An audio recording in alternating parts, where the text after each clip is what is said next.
everybody, thank you so much for clicking on this video. So obviously I share my opinion quite a bit here, but since I share my opinion a lot, I also want to hear your opinions. So that's exactly what I did. I went on Instagram and I asked you for your unpopular opinions when it comes to fitness. I need help with a YouTube video. So I want to know your unpopular opinions when it comes to things in fitness. Let me give you an example. My unpopular opinion is that I think fabric loop bands are stupid. So today we're gonna go through a lot of the ones that you submitted to me, and then I'm gonna weigh in with my 2 cents. As always, these are simply your opinions and my opinions, and we are all entitled to them. One of my opinions is that this headband is freaking awesome. It's cats in space. But you might think it's stupid, and that's okay. Okay, let's start with this one. Cardio is overrated. I agree and I disagree. Like, I think that we need to get more specific about what cardio is, because fitness goes through these trends, right? And for a long time, HIIT, which is a form of cardio, became really popular. Before that, like I remember when I was in college, just steady state cardio was really popular, right? Now, a lot of people are moving into like, oh, just strength training, you don't need cardio. So right now, I actually don't think that cardio is overrated. I think that it could have been considered overrated in the past, but here's the thing about cardio. You need it. It is for your heart health. I think that the way that it gets overrated is like using it for aesthetic purposes. Whereas all forms of cardiovascular training, no matter what zone you're training in, is incredibly vital to your long-term heart health. But then same thing with strength training. Strength training is also incredibly important for the health of your body. Your bone density, your muscle mass, your overall balance, your coordination. So instead of looking at like one or the other as overrated, I think that it's more about like, how can we stop going polar opposite and use them together? Does that make sense? Probably not unpopular here. Modifications are for everyone and aren't necessarily easier. This person obviously knows the audience that they're talking to, because yeah, this is not an unpopular opinion here, I don't think. And they are also right. Modifications are for everybody. Everybody's different. Everyone's built different. Everyone has different goals. Everyone has different aches and pains. I just took a workout class this morning where we were doing like a rotational squat into a row with single arm. I explained that terribly. I'll put up like a clip using my TRX, sort of what that looks like. But my knees are really, really cranky right now. I've just been really overusing and biasing my quads because I've been dancing a lot more. So I have been resting them. And I've like not been doing knee dominant exercises, and I've been really focusing on strengthening my posterior chain because it is just consistently weaker. Anyway, long story short, I asked the instructor, I was like, is it cool if I take the squat out and just do a single arm TRX row? And she was like, yeah, of course. That doesn't mean I'm weaker. That doesn't mean that I'm not getting as much out of the workout. It simply just means that my knees hurt. I want to squat. So this is exactly right. Never, ever think that modifications are a cop-out, or even that they're going to be easier. This is why I give modifications for literally every single exercise within my workouts. Next one, I think certs like Zumba are scams. You pay $40 a month just to teach one kind of class. Okay,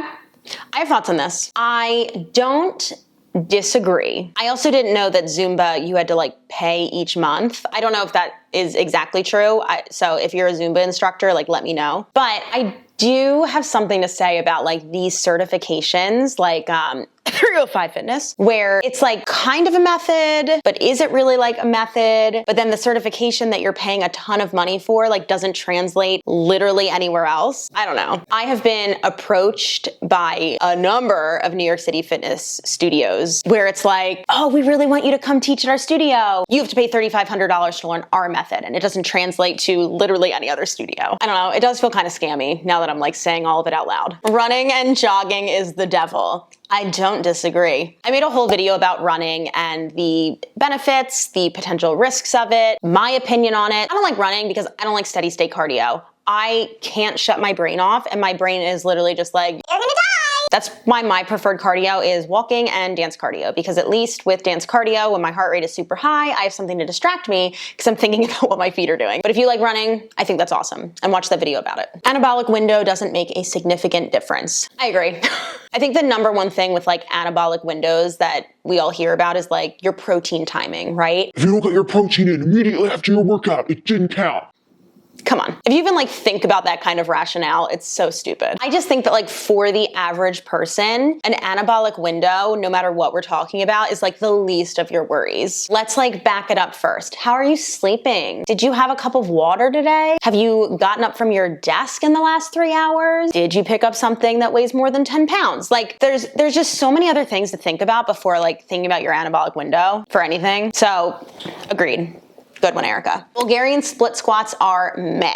I don't agree, but I don't disagree. Half this video is just gonna be like, I made a video about it. Do I think everyone needs to be doing these? Absolutely not. I think they're actually a very advanced exercise, and if you don't like doing them, do a normal split squat. You can also use like a very low step, even something like the height of a yoga block, and do an elevated split squat. I talk about all the differences between them in that video, but again, if you don't like an exercise, if it doesn't feel right on your body, there is probably something else you can do instead. Gyms are overrated. Working out at home can be just as effective if done right, obviously dependent on goals. Yeah, absolutely. Look, and I don't want to say the gyms are overrated because a lot of people like need that separation from working out at home. So to each their own. I'm not saying the gyms are bad by any means, but if you don't like the gym, you can get in the same workout at home, again, depending on your goals. Like if your goal is a pull-up and you don't have a pull-up bar, like you're kind of shit out of luck, but you can buy one on Amazon. But the biggest limiting factor that I hear from people at home is that they don't really have heavy enough weights. But, you know, if you have the money to invest in some adjustable dumbbells, kettlebells, like whatever, you actually don't need that much equipment at home to get in a super, super effective workout. Bed workouts are stupid. So is have you moved your body today? No, you need exercise, not just moving. Okay, I respect your opinion 100%. I think that so this is two different things, right? Bed workouts and then like have you move your body today. But I think that the thing that ties both of these together is that you gotta meet people where they're at. This is something that is really stressed in the Precision Nutrition Level 1 certification. Also, my friend Amanda, who I did the running video with, she just talked about this on social media the other day, and I thought it was a great point. You gotta meet people where they're at. If the only way that someone is getting in any type of exercise is by doing a bed workout, you gotta celebrate that. If the only way that people are getting in movement is by getting up and taking a walk around the block, or getting up and walking their dog, or getting up and stretching for 10 minutes, you gotta celebrate that. Sure, do I absolutely believe that people need formal exercise, which I think that you mean strength training? Absolutely. Incredible long-term health benefits that I do think that everyone needs. But define exercise. For somebody who is really overweight, has never exercised in their life, and has a hard time getting motivated, a bed workout might be a great starting place. Going for a walk might be a great starting place. Just working on their mobility might be a great starting place. So again, everyone's entitled to their opinion, but I disagree with this one. Pulsing a movement is useless in building muscle. Ding, ding, ding. Okay, so pulsing in a movement, it's like building your endurance and your strength in this teeny tiny little segment. But if we're talking building muscle, so hypertrophy, you want to incorporate as much of the muscle fiber as possible. So this actually isn't like an opinion, this is just science. Just because it burns doesn't mean it's working. Ooh, this actually goes to the next one. Hate if it burns, it means you're building muscle. Cough, Lily Sabry. Does she say that? It makes me so angry because she has more education than I do. She's a physiotherapist. She also has incredible genetics and she's milking it. I really can't stand her. That cycling classes are the worst. Sarah, I don't disagree. Again, it's steady state cardio. I'm not a fan. I've taken cycling classes before, but my first one was when I went to Soul Cycle. I've talked about this. I did a whole video where I tried out Peloton and I like broke down spinning and cycling or whatever you want to call it. Long story short, they knew it was my first class because at the first desk, they were like, oh, first class. I went into the studio. The instructor didn't help me set up my bike. The instructor didn't explain to me how to like clip in. Some girl next to me, bless her soul, she showed me. The class was fine. I just like it started and I was like, oh, this is just gonna be really uncomfortable the whole time, isn't it? Cool. Class ends, everyone's leaving. I couldn't unclip my shoes. So I'm stuck in the bike. So after 5 minutes, I'm the only person left in the room. So I just slipped my feet out. shoes on the bike. And I never went back. SoulCycle, you should be ashamed. Train your instructors better. You don't need to be forced to run a mile or meet presidential standards for gym class. Oh my God, this brings me back to middle school. I actually went to Catholic high school, and as long as you took either art or band all 4 years, you didn't have to take gym. So I've been taking gym class in a very long time. I actually remember gym class being more mortifying because I wasn't allowed to shave my legs for a really long time. Thanks, Mom. So all the popular girls would make fun of me. Also, does anyone remember that episode of Pepper Ann, I think it was, and the same thing happened to her? And then she wore she got around it because she wore these little cutoffs and she just shaved like her ankles, and the popular girl was like about to make fun of her, and then she was like, oh, and she's like, yeah, I shave my legs now. But it was like she only shaved her ankles. It's kind of sad that all of that is like a core memory and I'm 33. But yeah, I don't see why kids need to do this. I think that the things that would be more beneficial for kids is like teaching them the basics of strength training when you're a child, not like how many sit-ups can you do in a minute and like how fast you can run a mile. So yeah, I agree. I think it's offensive to right away assume that everyone works out to lose weight and become skinnier. Hell yes. You can use movement for aesthetic purposes, but I think that for longevity, not only of our bodies, but like for our mental health, it is so much healthier to use movement as a way to perform better. Can you get down and up off of the floor? Can you get up and down off of the toilet? Can you bend over to pick something up without hurting your back? Like, these are all things that I think most of the population would benefit from, rather than like getting snatched for summer. Building giant glutes and nothing else is not ideal. So I think what they're saying is like, there's this whole trend right now of like building your glutes is really popular, but you don't need to focus on anything else, right? And this all comes down to beauty standards in society. And I actually want to make a video about this. I know that Natasha Ocean did a number of years ago, but I want to kind of talk about it in my own terms. But like, beauty standards not only change society to society and culture to culture, but also like year to year. If we look back to when I was in high school and middle school, the trend was stick thin, like nothing, not a single drop of muscle tone on your body. And right now, the big aesthetic is having a big butt and a really small waist and like big boobs. I think that there are incredible health benefits and performance benefits to having stronger and maybe sometimes, depending on your genetics, bigger glutes. But yeah, focusing on only that one thing is silly. A lot of fitness influencers are just fat phobic. I actually feel lucky that I don't really follow anyone that has that mindset. Ooh, someone's here. Hi. Hey, my friend, how you been? Good. All right, good to see you. You too, thank you.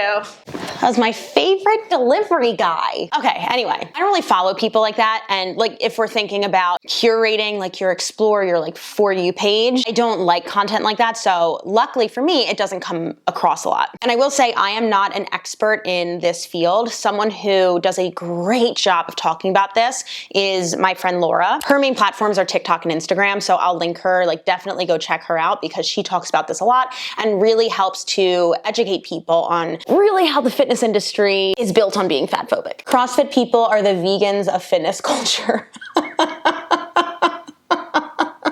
That's funny. I think that what you're saying is that like CrossFit people are very intense and like, that way's the right way. And vegans get a reputation for that. I'm not saying vegans are like that. Just that's the vibe that I'm getting from this statement. Let me just give my 2 cents on CrossFit. I do actually want to do a video on CrossFit. We'll see. But in my opinion, CrossFit is a literal sport. That's not an opinion, it's a sport. And it became really, really popular in insert this year. And when it started becoming popular to watch, people were like, wow, that looks amazing. I want to do it. So not only did everyday Joe Schmoes start signing up for CrossFit gyms because they wanted to get in shape, a lot of them started popping up. And when you have more of something, just the quality tends to get diluted. So you have not only more gyms, but you also have more shitty gyms. And you know, CrossFit is really about taking these Olympic style lifts and not only performing them at the max weight possible, but also as quickly as possible. And people have such shitty mechanics already. Like, why are you going to take someone who doesn't even body weight squat well and load up a barbell, put it on their back and go from there? Like, it's a recipe for disaster. So I think that if CrossFit gyms across the board did a better job of teaching the basics first, then like, sure, then if you really enjoy it, go for it. Start with the basics. I hate yoga, bar, and Pilates because they make me feel like women have to be cute and graceful always. I like this. Yeah, I think this comes down to marketing. And this is what's such a shame with fitness marketing, which most fitness marketing, by the way, is targeted toward women and targeted toward making women smaller in every way, shape, and form possible. I think that you are so entitled to this opinion. I feel very similarly. I also understand that a lot of that has to do with the marketing around it, but it's a shame because you know what? Yoga has some amazing benefits.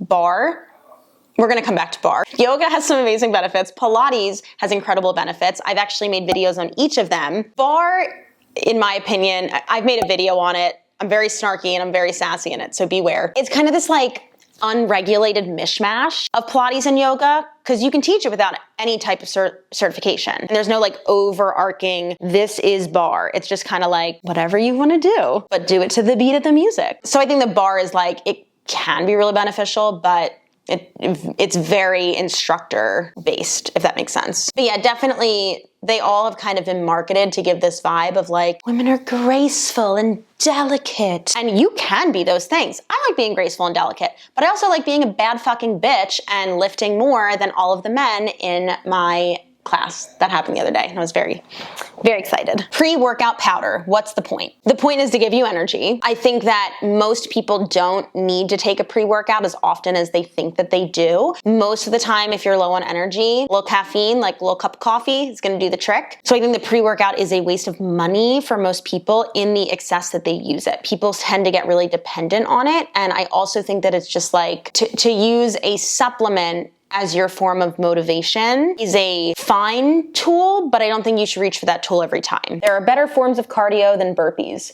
You are preaching to the freaking choir. Made a whole video about burpees. Long story short, burpees just like don't translate in their entirety into what most people need. Most people don't jump squat well. Most people don't push up well. Most people don't have great hip mobility to get through all of that. So why are you gonna put it together and crank up the intensity? But if you enjoy burpees and you do all of those things well, you go for it. Women having muscle is sexy. Yes. I'm gonna put up like pictures of our wedding because this is where I always get the most comments of like, wow, look at your arms. And I think that look is sexy. But a lot of people will look at it and go, you're bulky. I get that comment all the time. So I think that just remember that sexy and beauty and bulky and ugly and all of these things, it's all subjective. It's an opinion, just like you're sharing with me. I also think that it shows that you're investing in your long-term health and you care about your health and you take care of yourself. So I agree. I enjoy running. It can be hard and easy, and you don't have to run hard every time. So we've seen two, right? We've seen that running is the devil and that they really enjoy running. Running can have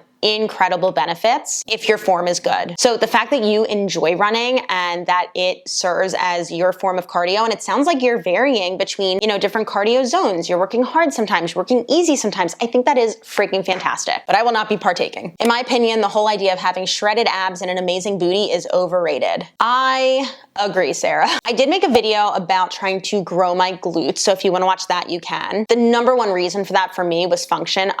We're seeing it live in this video. I'm so quad dominant that it actually does cause knee pain. So a lot of that video was me just focusing on strengthening my posterior chain, and then the aesthetics came with it, you know, a little bit bigger butt. But I think that that's something that so many people overlook when they're doing movement. Like instead of focusing just on the aesthetics, if you focus on moving well and getting your different movement patterns down really, really well, like the aesthetics are just gonna follow naturally. And then having shredded abs is completely overrated. That is mostly genetic and you just have to be at such a low body fat percentage. Like what is the point of life at that point? Because you're not gonna enjoy it. Working out in the morning is terrible and ruins my day. I disagree. I prefer working out in the morning, but what I do agree on here is that you know yourself and you know what works for you. And that is the biggest obstacle that people have to overcome sometimes. Like people think, oh, I've got to be that girl and I've got to wake up at 4 a.m. and get my workout in and then journal for an hour and do this and that. It's like, if that doesn't work for you, don't do it, right? So kudos to you for knowing what works for you. I think that is freaking fantastic. We accidentally saved the best one for last. Blogilates workouts are fun and definitely effective for things like flexibility and endurance. Okay, let's break it down piece by piece. Blogilates workouts are fun. That's subjective, and this is your opinion. If you think they're fun, that's fantastic. Personally, I get a little bored with that style of workout, but I will say Cassie has incredible energy. I love that she coaches 100% throughout her workouts and that she does the whole thing with you. So I think that's great. It's definitely effective for things like flexibility and endurance. I know that didn't she come up with like the 30 days to splits thing or something? So yeah, sure, flexibility. But you know what's also really good for your flexibility? Strength training. So often a tight muscle is actually the sign of a weak muscle. So if you strengthen that muscle, you're actually going to become more flexible. And endurance. If we're talking about like muscular endurance, probably, because she's very much of like high rep, low weight. And if that's one of your goals, that's great. Personally, and this is just my opinion, I think that there is so much out there in terms of fitness and coaches and creators. And I would prefer to spend my hard-earned money and time on a business that is ethical. I think that so much of her business is about tricking people and making women feel like they have to be small and making women feel inadequate. And I don't want to support that. Do I think that her athletic clothes are incredibly cute and really well made? Yeah. Am I going to buy them? No, because I don't want to support her. And personally, that's just where I draw the line. It's my opinion. You have yours, I have mine.